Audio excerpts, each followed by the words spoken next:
And the day we'll buckle up and leave the driver to a computer could be coming. Oh, I'm a little nervous for this. So that future is today in San Francisco as self-driving taxis crisscross the city all day long.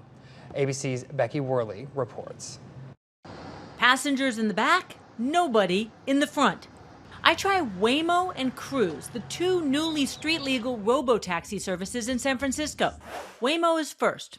Ordering one is just like using a rideshare app. My destination, and wait, a car appears without a human anywhere inside.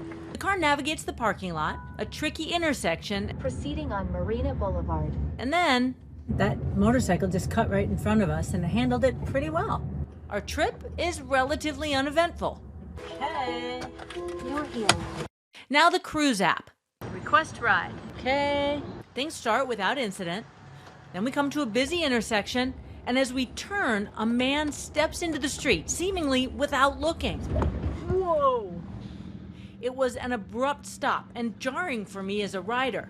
But when we talked to Cruise, they say their cameras were tracking the man the whole time, that he was never in front of the car, and the car acted as it's programmed to, veering left to keep a safe distance from the pedestrian. While the Cruise car successfully navigated that situation, there have been safety issues with cars from both companies. Trucks, ambulances, and then police cars and all that. And most recently, there was a Cruise car that got stuck in wet cement on the road. And San Francisco has asked Cruise to reduce the number of its cars on the streets as they work on the technology.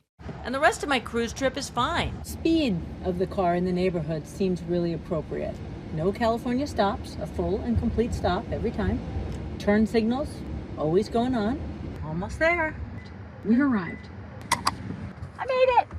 Both companies focused on safety. Waymo telling ABC News safety is our mission and top priority as we develop and deploy this technology. And Cruise adds, we're proud of our safety record, which encompasses more than 4 million driverless miles in complex urban environments. And Christine Crosby, who's been a rider in Waymo's pilot program, well, she's a fan. The first ride that I took, I definitely did on my own without a kid when there was no driver in there. You took your kids in this thing? I take my kids in this thing all the time. Christine's done more than 150 rides, many with her 6- and 1-year-olds riding with her. A driverless future that may be their reality very soon. On Front Street.